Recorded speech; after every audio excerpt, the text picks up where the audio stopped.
23 مارچ یوم پاکستان کے خصوصی موقع پر سفارت خانہ پاکستان الریاض میں پرچم کشائی کی پروقار تقریب کا انعقاد کیا گیا۔ تقریب میں ایمبیسی افسران نے شرکت کی۔ تقریب کا باقاعدہ آغاز تلاوت قرآن پاک سے کیا گیا۔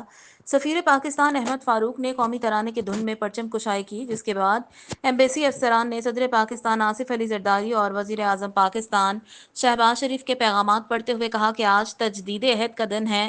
ہم سب کو مل کر آج عہد کرنا ہوگا کہ ہم سب پاکستان کی تعمیر و ترقی اور امن و سلامتی کے لیے مل کر کام کرنا ہوگا۔ پاکستان کی ترقی اور امن کا راستہ روکنے والوں کو نشانہ عبرت بنانے میں اپنا بھرپور کردار بھی ادا کرنا ہوگا۔ پاکستان مسئلہ کشمیر کا پرامن حل چاہتا ہے اور پاکستان ہر سطح پر کشمیریوں کی سفارتی اور اخلاقی مدد جاری رکھے گا۔